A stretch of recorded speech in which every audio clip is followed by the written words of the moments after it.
so glad you are here for another episode of the Happy Whole You podcast. I'm bringing you another wonderful guest today. Her name is Stephanie Shaw. She is a nutrition strategist, speaker, and podcast host. And she is the host of Hello Hot Flash podcast. I'm excited for her to be on because she's going to share an amazing story about what she went through going through menopause, the 18 different doctors that she went to trying to find answers. And now she has dedicated her time and her resources and pretty much her life to bringing awareness around taking care of ourselves so you don't have to go through what she went through. She's also going to share a survey that she would love for you to take 5 minutes to fill out to support her and some research that she's doing. You guys, this is a good one. Here we go. All right, Stephanie, thank you for joining me on the Happy Whole You podcast. Yes, thank you. I'm so excited to be here. Yes. Well, I'm excited to have you. And you are also the host of Hello Hot Flash podcast. So I love that when I can interview a fellow podcast host because it's just, it's just fun. So, you get the conversation and, you're not nervous at all, which is great. You can relax and be yourself. Have fun. Absolutely. So one thing that intrigued me about some of the things that you talk about was how our nutrition and our mindset impact our bottom line. But before we dive into that, I'd love for you to share with the audience just a little bit about yourself. How did you get to where you're at today? The 411 on who Stephanie Shaw is. All right, I'll give you the 411. Well, first of all, once again, thank you so much for allowing me to be here. I'll go back, but I only take like 30 seconds to go back. I spent 20 years in corporate America, public affairs, business development. I spent 10 years running an education nonprofit. And then in 2017, I got sick and didn't know what was going on. If I kind of thought about it, there were little signs, but it hit me really hard. So for 2.5 years, close to 2 years, I struggled with perimenopausal symptoms. So my hair was falling out, twitching eyes, cold hands and feet, rapid heartbeat. And I went to 18 different doctors across 4 states, 2 world-renowned medical facilities. If I said the name, you would immediately know who they are. And then I spent over $20,000 trying to figure out what was going on in my body. And no one, even OBGYNs, no one mentioned menopause. I was being bounced from doctor to doctor. So during that entire process, I had a lot of alone time. I wasn't able to drive for about 2 months. I'm really dependent on my husband and my youngest son, and even my mom, who was like in her 70s back then. And so I had a lot of time to like sit and think. And one of the things that kept coming to mind is, man, what if I had a resource? What if I had some information on everything that I was going through before I went through it? That's how I sparked the idea for the podcast. And then for my personal healing, I found a naturopath who was also a chiropractor. And food, I protested taking any type of medication. I'm like, let me try the lifestyle thing first.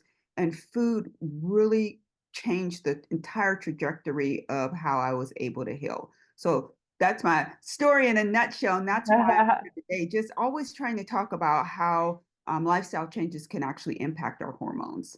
Yeah. And I love that you bring that up because, with what I do for a living, I always tell my clients, our bodies are constantly giving us feedback.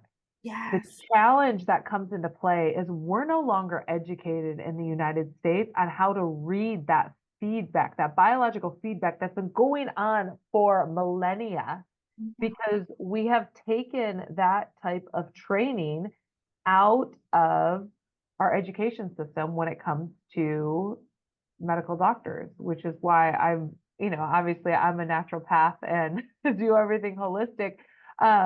And there's a good marriage that can be done between, Western medicine and, like the things that I do. But I find this quite often is I will have women coming to me, they are losing their hair, they're Mhm. not sleeping, they're more irritable, they're gaining weight. Yeah, it's like it doesn't always show up as just a hot flash. I know. And it can be scary It, because they don't know what's going on and go into all these doctors. So, You're okay. you're you're exactly right. You're like on the soapbox that I love to be on. Like, listen to your body. Even like restless leg syndrome. Okay, perhaps you need some more potassium. So Yeah. there's always some connection. And I love when I get to talk to naturopaths because you guys get it and you get to the root cause. And that's exactly what I had to do as well. Yeah. Yeah. Yeah. And those deficiencies of potassium, of magnesium, all of that, like we don't realize like the hundreds of biochemical processes that all of those, if you're deficient in any one of them, can cause all sorts of symptoms. Okay. So true. So, yes. Okay. So we could talk about that for days. Right. Let's dive into really speaking like how does our nutrition impact our bottom line and our mindset? Yeah. So I always say menopause messes with your money. So that's why Oh, I like that. I mean, I don't like that, but I get yeah, right, it. right, I right. totally get it. Yeah. And that's exactly what happened to me. So I ended up closing my nonprofit. And in all honesty, I kind of faked the last 2 years of working there because I was just so sick mentally and I was physically drained. I could not get through to the next step. I couldn't do the work that I needed to do. We are just surviving.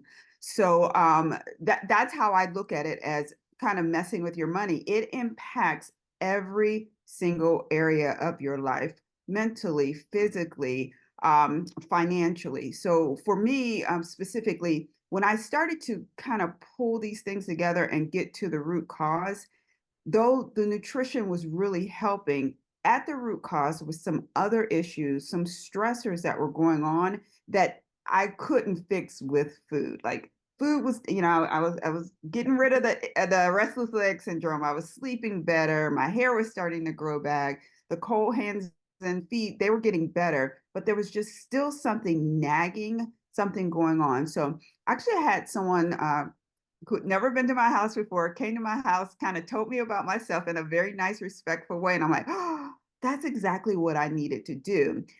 So there were two different relationships that I had, and they were impacting that um, the final thing that was going to get me to that next level of actually healing my body. That's why I think that's so important that when we're doing the lifestyle changes, we may be changing the way we eat, we may be changing the way we move, but what's actually going on in your life that's causing you stress?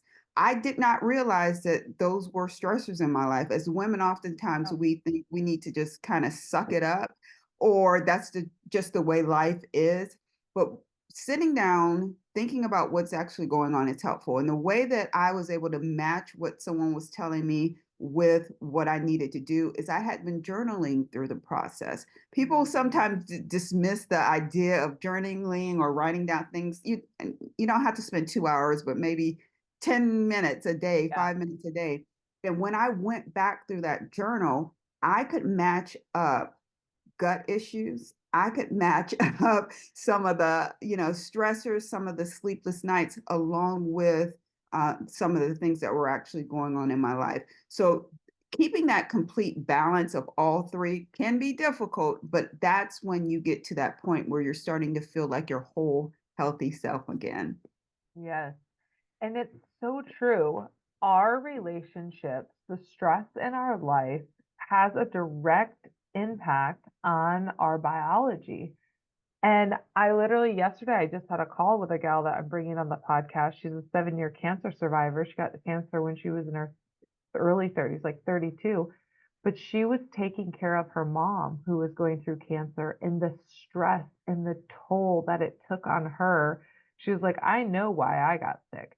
Yeah. And so what's interesting is sometimes it's it doesn't have to be as extreme as that story, but it's that stress that we allow to stay into our life over 5 years, 10 years, 15 decades. And then it's manifesting as for you, menopause, a natural thing for all of us to go through. However, when it's impacted by all of those other stressors you had, your body's like, mm-mm, I can't deal with this. I am. It's too much. Exactly. So it's like you're losing your estrogen, testosterone, progesterone, or all those things are up and down and so forth. But you're exactly right. When you layer on top of what's already going on, it's really hard to dig yourself out of that hole. And I'm not happy that the woman has cancer, but happy that she made that connection, because so many times I also see women who have back pain, who have cancer or diabetes, and not recognizing that the body is taking in every single thing that's going on. So Mhm. to speak truth around that, the way that mine manifested. So I talked about the hair loss and the rapid heartbeat and all that other stuff. But along with it, I had a pain in my neck and a pain in my sciatic. So like a literal pain in my neck and a pain in my, Yeah. and kid you not, it was a short amount of time after I started having some conversations, working through what was actually going on, that the Mhm. pain in my neck and the pain in my sciatic removed itself. So, Mhm. as I said, I was like getting rid of everything, but I'm like, why is this pain still here? I'm in physical therapy, I'm taking acupuncture, I'm going to a chiropractor, I have a naturopath, I'm doing all the work and it won't leave. It was sitting there because of the extra stress. So making that correlation, I think, is key for women, for everyone. Yeah, it is literally mind, body, spirit, how we Yeah. think about our life, how we speak about our life. I mean, this is like so good. I'm so glad you're bringing awareness to this. Um, oh yeah, it's great. So, okay, at what point, so you went to 18 doctors. At what point did you start to be like, wait a minute, I need to try something out? Like, this is like, was there like a moment that like it just like clicked for you, or was it kind of a gradual thing? I think it was gradual. So on top of those doctors, I didn't include the ER visits because I didn't know what was going on. Every doctor said all your tests are normal. Anxiety set in, and am not a purchase. In my mind, I'm like, why are people anxious? Suck it up and keep moving, kind of thing. So I always have to publicly apologize. I get it now. Um, Yeah. so anxiety kicked in, and yeah, I think it was a progression. So I had a couple of people that were close to me that I shared exactly what was going on. And one person had not gone through something similar, but they had worked with a doctor who helped, he was a naturopath, had worked with a naturopath who had helped someone that they knew with Lyme disease. And they had helped someone else in a hormonal area. And they had, like different areas. So, you're trying everyone else. Why don't you try this naturopath? Mhm. So he was in Oklahoma, I'm in Ohio. I did one Zyto test. He uses Zyto, which is a urine Yeah. test. And what amazed me so much is all those different doctors, the questions that they asked me were all non-related. He sent me this questionnaire and I'm like, oh, check, check, Yeah. check, check, Yeah. check. And like he got me. So it was a progression to get to that point, to get to that naturopath. But when I got there and actually listened, so I went like 100% in. When I actually listened to what he was telling me to do, that's when I started to see some changes. One of the biggest things that I always bring up is, well, a couple of things. One, my then 17-year-old son having to go to the ER, sit in the back seat with me. My husband's driving and hold my hand. My Mm. 7-year-old mom having to grocery shop for me. And then I missed my son graduated, got his master's, and my other son graduated from high school the same year. There's a big gap, 10-year gap. And I couldn't go to like the party after the events for either one of them. So those are kind of became like really huge aha moments. Like, okay, I'm starting to see some changes, but I need to go and really focus to make sure that I can get to the next level. And that's part of what I do and what I talk about a lot. Don't let yourself get to where I was at, that it's that bad and you're not recognizing what you need to do and take your health seriously. How old were you when this started to happen? It was 17, so I was 48. Okay. Mhm. But it had been happening. I just wasn't Right. paying attention. Yes, that It is it. had been happening. So one time I was walking, I was in a building, and I was walking up the stairs, and it was like, it might have been 5, 6 flights of stairs. I'm in my 40s. I got to the top of the stairs, and I faked that I had to go to the restroom because I needed like a 20-minute break because Mm. my heart was being so fast and Yeah. I was so anxious. And then someone in the family said, "Oh, I like your new haircut, that new asymmetrical haircut you have." I'm thinking, I don't have an asymmetrical. My hair was falling out, and I wasn't even noticing that it was breaking off. So Mhm. it was happening. I was just not paying attention. Yeah. Yeah. Yeah. I know that our bodies, like I always say, our bodies want to keep us alive and keep us well, but they're going to give us subtle clues that it needs some extra help. It needs some extra resources, such as nutrition. So, how did your nutrition shift from when this started happening to meeting with a naturopath to how you're eating now? Was there a big change in how you're eating? So I was a vegetarian prior, but I was a bad vegetarian. You can be Yep. a Yes, carb you can vegetarian be. or whatever. Yeah. And so I didn't have that balance. So now I hate to give numbers, but in my mind, it's kind of a visual that I go with like a 40, Yeah. 40, 20, like 40 carb, 40 protein, 20% fat. And what he had me do was, I really, I hate to say it's fasting because basically, after 8 o'clock at night, you're not eating until the next morning. So I guess Yeah. that's 12-hour fast. He had me do some of that work. And then he also I really started to focus on what I was putting into my body. I just started eating really fresh foods, fresh fruits, fresh vegetables. I still did not eat meat at that time, but supplementation was really important to me as well. So, it's very difficult for you to get B12 unless you're eating a meat protein. So, taking my Bs, taking some other supplements in order for my body to kind of regain what it needed. My magnesium was super, super Yeah. low. Yeah, slow. And again, I was just not, I always caution people about the idea of going vegetarian just because it's a cool thing to do or you love animals or what have you. You really need to understand what your body needs and what nutrients you could be depleting your body of before you take that step. So, Mhm. making those changes, starting to be more educated, not just about eating your macronutrients, but what macronutrients work for Stephanie, because everything doesn't work the same for everyone else. For example, to this day, tropical fruit, I will eat it. I will eat a mango, but I know I'm going to have a hot flash. I can't Mm. do kombucha or I get breast pain. I don't understand the correlation, but I know my body well enough to know what works for it and what doesn't. So once again, it's going back to that listening to your body, understanding what's going on, and then making those changes. And that naturopath was able to help me do that, understand what I needed to eat in order for me to be healthy. And yes, I'm doing the same now so since what, 18, 19, 2018, 2019, I've been eating a ton better. And it was amazing how better I feel, how much Yeah. even if you don't even think about the inside, even the outside. So, no wrinkles. I'm almost 50. I am 55. Like my hair is gray, but it's thick. It's, starting to get thick again. Just even those things that or may some people may think of vanity points, those are or have improved as well just because of eating more balanced meals. Yeah. Yeah, I mean, how your skin looks, how your hair is, how your energy levels are, how your clothes fit, these are all really good indicators of what's going on internally. And I always like, because I'm trained on how to look at the body too, I'll have people stick their tongue out, and I can tell a lot about someone's health by them sticking their tongue out. I look at their fingernails, I look at their eyes, I look at their ears and their face. And it's just, I mean, the body's just absolutely amazing. And so your body started to bounce back, I'm sure, and It, responded well. it did.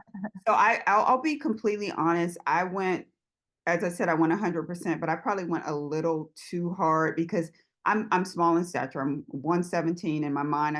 Well, no, for me, I know I should be like 112, 113. I just know what works for my body. I know that for some people, they might be like, that's crazy, but I know when I feel, Yeah, yeah, best. So I got under that weight because I went a little too hard in the wrong mm, direction. And I think it was just I'm going to clean every single thing out. Any processed food that's ever touched my body, I wanted to be cleaned. And then I was able to start building back up. And now I'm at a consistent, more comfortable weight, size, feeling better about my body. Yeah. Yeah. Oh, so good.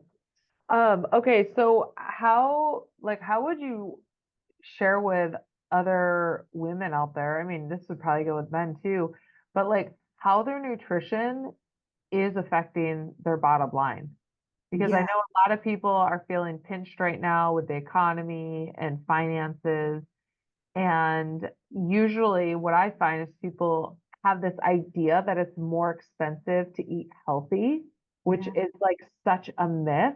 It is like so crazy. I'm like, get yourself a Costco membership or hook up with the local farmer and you're gonna have like it's not gonna cost you that much to be healthier. Um, but how do you see that correlation and what should people be paying attention to? Yeah, I think do the math. So every time you're going through a drive-through or eating out, snacking on something, like start to jot that price down, and then as you said, make the correlation of eating healthy whole foods. You can buy in bulk.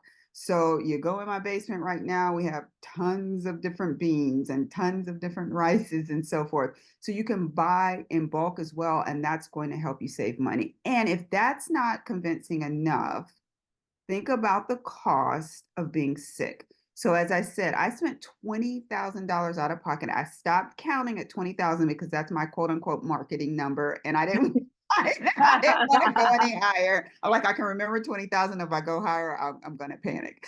So I spent $20,000 out of pocket going from doctor to doctor. That did not include travel. That did not include time off work. That didn't include time that I can't get back that, I could have spent with my family and loved ones Yeah, and so forth. So when you start to truly count the cost of what you spend, then I think that becomes more of an awakening. You can actually think about, oh man, if I'm shopping the perimeter of the store, I can ultimately save money versus going down the aisles and getting that processed, quote unquote, cheaper food, or going through what do they call them now? Fast casual restaurants. It's supposed to be so much better for you. yeah, yeah, Yeah, yeah, all of that adds up. So I sit down, count the costs. It would surprise me if anyone was able to defend what I just said or in a negative way. yeah, So yeah. yeah. And I always, so I've had clients do this uh experiment. I call them experiments. I never call things diets either. They're always an experiment, a science experiment. But we did this experiment where they would look at the clock if they were about to go through, if they were going to go through a drive-through. Not only would in their notepad in their car would they write down the time that they like got in their car to go get the food. They would also write down when they finally got the food, the time, and Mhm. they would write down what it cost. So I like that. now we're looking at not just the financial aspect, but your time. And for me, my time is money. So Yeah. I mean, those two go hand in hand for me. But some people, it's I like, love oh, it's just my time.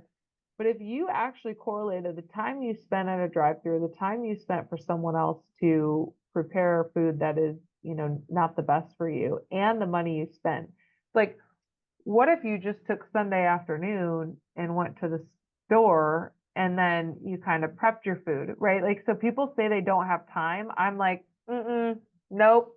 yeah. It's not the time. It's you're not preparing. You're not prepping, Yes. right? And when we're in a reactive state, we're going to lose time, we're going to lose money, and we're going to lose our health. So we Hmm. need to be in a proactive time versus reactive time. I love that. I love that. I'm teaching a small group, and next week that's what we're talking about, meal prep. And so Sunday, Wednesday, cooking a big pot of quinoa, cooking lentils, cooking beans, putting some sweet potatoes in the oven. And that in that situation, now you have what I consider emergency food. So I need to go into the drive-through because there's nothing at home to cook or eat. Mm, you've already prepared for your week. So Yeah. that's smart. I didn't think about the your time is money part when you're Yeah. doing calculation. But I'm using that. Girl, you can take that, you use that because I think that it's so important that we look at the whole picture of what it is truly costing us. Yeah. It's costing us a lot. It really is. Um, okay, so for some of the women out there, um, what would you say, like, what are some signs that they might be starting to go through that shift in their health with the menopause? What are some early signs? I know you shared a few of them with like your hair, the rapid heartbeat. Was there anything else, or with working with other women, things you've learned that can be some signs? Yeah, so there's a study done, and I'm going to interview her on Hello Hot Flash in a while. She's getting ready to actually publish a book in 2016. But when you look online, there's probably like 35, 40 some symptoms. They've done some research over the past 3 years that says there's 100 plus symptoms. So Mm, things that we may not think about is smelling gas. So I smelled gas. So I'm like, I would call my husband at work. I'm like, the gas is leaking. And he's like, the gas is not leaking, Stephanie. I would smell gas, but I would also smell maple syrup. So you mm, may assume that the smell of maple syrup would be better. It's not, because that intense sugar smell. So anything that you may be getting some strange smell and no one else is smelling, body odor, McDonald's, gas, electricity, maple syrup, some of those could be signs as well. Pain in your joints. Itching ears. Itching ears is another sign that people don't always make that correlation with. I think I said twitching eyes as well. Floaters, a lot of times. The floaters, a lot of times, at least in my experience, have been when your sugar is mm. out of balance. So the floaters in your eyes. What's some other good ones that people don't normally think about? There's this huge list. Of different symptoms that women have. So what I always encourage people to do, if you think it is or if you think it isn't, start writing it down. Write it Mhm. down, take those notes, and then make sure that when you're going to your OBGYN, who, by the way, is trained in obstetrics more than gynecology. And they will admit that to you. You know, their focus was not menopause in school. Um, the primary focus wasn't. Take that list with you of the symptoms that you're having and ask him or her to walk through that with you, so that you can see if there may be some type of hormonal imbalance. And so, what advice do you give if someone is like, okay, yeah, I'm experiencing these things. Maybe it is, perimenopause or menopause. What are some, like, I don't know, maybe your go-to foods or some like quick things that people can do that actually you found that really help kind of offset those symptoms? Yeah, so I am keen on getting rid of things. Yeah. I say one of the first things you want to do is eliminate processed foods as much as possible. If anything that has flavoring, natural flavoring, high in fiber, fat free, gluten free, anything like that on a box, don't believe the hype. You need to eat the perimeter of your grocery store. So making sure that you're eating foods that have one ingredients, eliminating processed foods, eliminating sugar. We don't think about all of the sugar that we take in a day in our Mhm. salad dressings and condiments. It's everywhere because it they put it in our foods in order for our brain to react, so we stay addicted to the drug. The reaction I read has the same that you would have if you were taking crack cocaine. So it's an addictive factor. So eliminating the sugar and then some of the increased things, make sure that, especially as women, that we're looking at our protein intake. So how much protein are you getting in a day? You know, if you can't feel like you can't fit it in, I love chickpeas. So chickpeas, or I'll just, even for breakfast, I'll have like a bowl of quinoa or a bowl of chickpeas and some fresh berries. Fiber is huge as well. Make sure that, if you've never heard of the Bristol stool chart, you may want to look that Yeah. and see what your poo looks like. And Yep. so that's really important as well. So eliminating processed foods, sugars, and adding fiber, protein to your diet and drinking water, I think, or that'll kind of if you start doing it consistently and noting down what you're eating, I think that you will start to see some small changes. And if you're not Yeah. seeing changes, make sure that you're reaching out to your primary care, to a naturopath, or to someone that can support you in that area. Yeah, I love that. Yeah, it's like minimum 100 grams of protein a day, minimum 30 grams of fiber a day, 80 ounces of water a day. Those are I need to hit those in my day. Um, because if I don't, then yeah, things don't feel right within me. And that's what works for me. So I think it's important too to listen to your body and find what works for you. I'm happy you just said that because some women may be more athletic, some women may be taller, some may be heavier, Yeah. maybe thinner. So it's getting that good range and what works for your body as well. Yeah, yeah, we can all have like that idea, right? Like the Mhm. idea is like a protein, fiber, hydration, Yeah. good, and minerals, good. Yeah. But then the formula is what you get. That's your science Yeah. experiment. That's what Yeah. you get to Exactly. discover, which is really cool. Um, okay, Stephanie, you have a survey. I You do. have a questionnaire for women. Can you share more about that? Yeah, so when we're looking at reports like the Swan report that talks about HRT or any other type of reports that are now being created for women in menopause, they're not breaking out ethnicities, they're not breaking out socioeconomic factors. And the reports that have been done are showing that women of color, Black women, Latino women, they are Latina women often have a higher incidence or a longer extent of menopausal symptoms. So I want to know why. Like, Yeah. what is going on? And so I created a survey, and the survey takes about 5, 6 minutes for folks to take. And I am working with a couple of folks so that when we get to a certain number, we will be able to get this research in front of the right people. Well, the conversation needs to happen not just for women, but because it feels like menopause is happening differently for subsets of women, we need to understand not just what all women are feeling or how to help all women, how to help each subset, because each subset may need something different. We just don't know that. So they can go to hellohotflash.com, and if you click on research, you can find out more. Yeah, I love that. And I think too, like, it's all of us depending on our genetics and anthropology. So I remember I had this class in college and it was really fascinating to me, anthropology. So they were discussing about how, the darker your skin, the longer your limbs, the taller you are, most likely your ancestors came more from closer to the equator. So pineapples, really fruits and vegetables, like those like could be like more of what your body wants.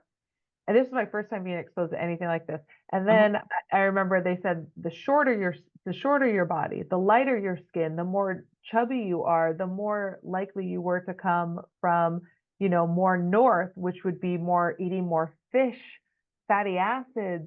And I was like, huh, that was so interesting.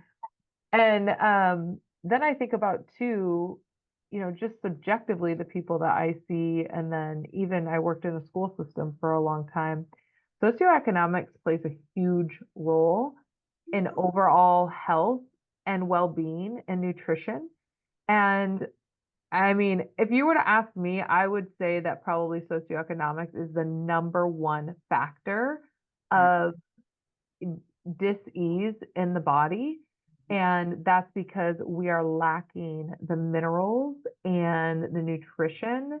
Because if you go somewhere, that doesn't have a grocery store and all your options are at the 7-Eleven on the corner and they have bananas that are brown from, 20 days ago and apples that have, I mean, like that, there's a huge issue.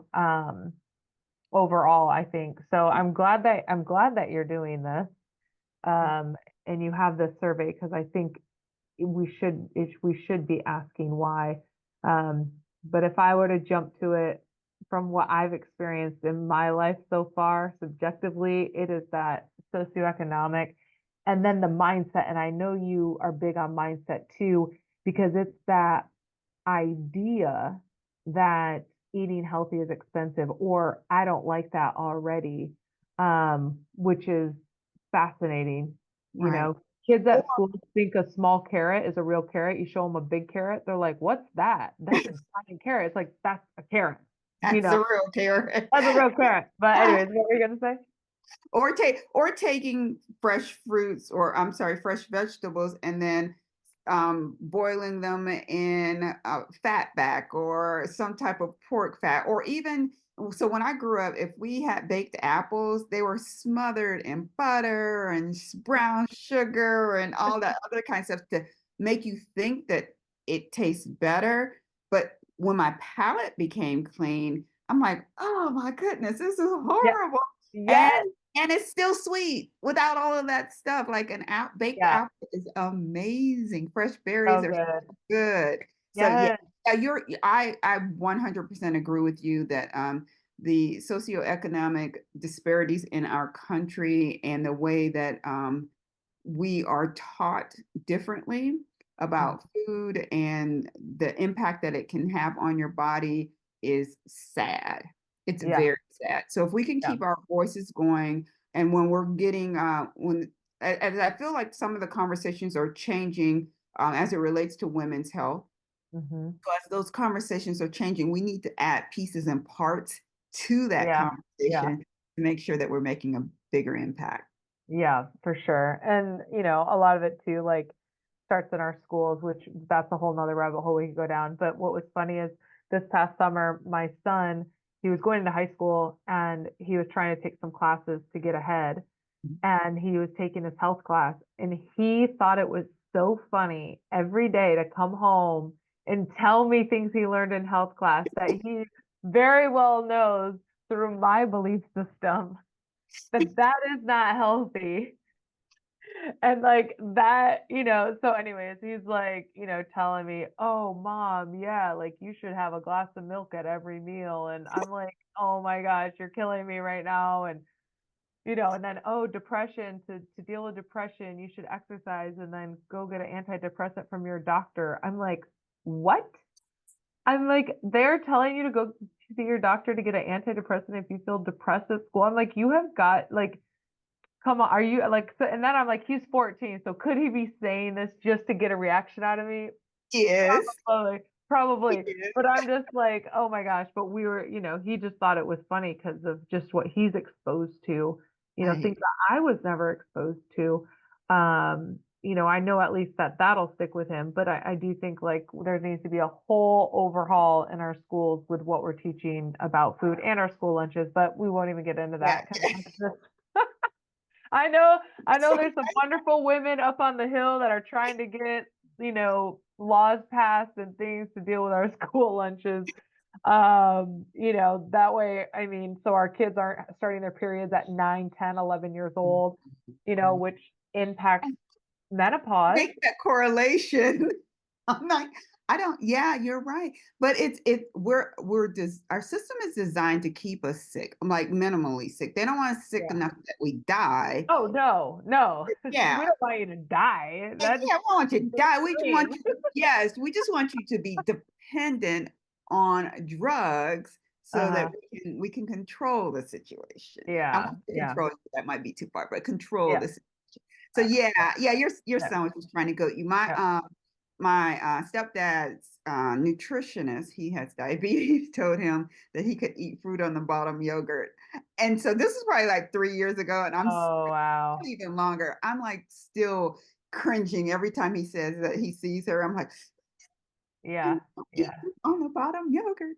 So yeah. yeah, yeah, Yeah. yeah, So for those of you listening, fruit on the bottom yogurt has like probably upwards to 16 to 17 grams of added sugar in it. Um, minimum. minimum, I'm being kind with like thinking of the small ones. But yeah, if you have diabetes, that's no, you want to eat like real berries. And Right. Oh, maybe if you do dairy Greek yogurt. yes. But anyways, what do I know? Um, oh my gosh, Stephanie, thank I you so love when much. I can get on a soapbox with someone. This is amazing. I love it. I know. It's just, but it shows that we're passionate, right? Right, wrong, Yeah. and different. At least we're passionate about something. At least we're researching and we're asking questions. We're using our voice, and we all should be doing that across the board.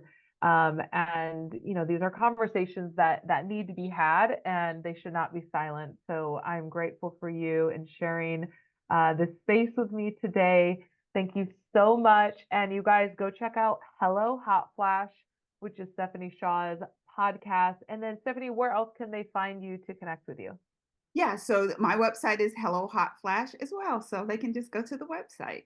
Easy. And you guys take that survey, help Stephanie out so they can keep doing the work that they're doing. And yeah, it's like a minute, right? You said it was pretty short. A little bit more than a minute, but Maybe it's 5 minutes. I don't know. It's for a good cause, you guys. Do it's it. for a good cause. And it's People going to love help you.